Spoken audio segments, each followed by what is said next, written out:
Hi ಎಲ್ಲೋ friends, ನಮಸ್ಕಾರ. ನಾನು ನಿಮ್ಮ ಪ್ರೀತಿಯ ನದೀಮ್ ಹೊಸಪೇಟೆ ಸ್ಟಾರ್. ಇನ್ನೊಂದು ಏನಂದ್ರೆ ಸರ್, ಯಾವುದೇ ಶೋರೂಮ್ ಅಲ್ಲಿ ಇಲ್ಲದೆ ಇರೋ ಆಫರ್ ನಮ್ಮ ಶೋರೂಮ್ ಅಲ್ಲಿ ಏನಂತಂದ್ರೆ 39,500 ರೂಪಾಯಿ ಇದು ಕೇವಲ. ಏನಪ್ಪಾ ಇಲ್ಲಿ ಈ ಬೈಕ್ಗಳ ನಡುವೆ ಕುಂತೆ ಅಂತೇಳಿ ಅನ್ಕೊಂತೀರಾ? ಏನಿಲ್ಲ ಫ್ರೆಂಡ್ಸ್, ಹೊಸದಾಗಿ ಅದ್ಭುತವಾಗಿರ್ತಕ್ಕಂತ ಬೈಕ್ಗಳಿದಾವೆ. ಇವಿ ಬೈಕ್ ಕೇವಲ 39,500 ರೂಪಾಯಿಂದ ಸ್ಟಾರ್ಟ್ ಆಗುತ್ತೆ.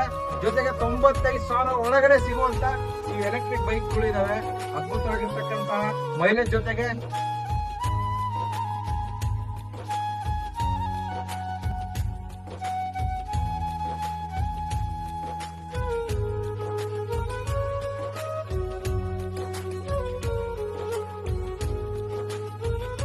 ಇಲ್ಲಿ ಲೋನ್ ಅವೈಲೇಬಲ್ ಕೂಡ ಇದೆ ಫ್ರೆಂಡ್ಸ್. ಈಗ ಈ ಶೋರೂಮ್ ನ ಓನರ್ ಜೊತೆ ಇದೀವಿ. Thank you so much. ಕೆಳಗಡೆ ನಂಬರ್ ಕಾಣ್ತಾ ಇದೆ, ಆ ನಂಬರ್ಗೆ ಕಾಂಟ್ಯಾಕ್ಟ್ ಮಾಡಿ ಪ್ರತಿಯೊಂದು ಮಾಹಿತಿ ಕೊಡಿ.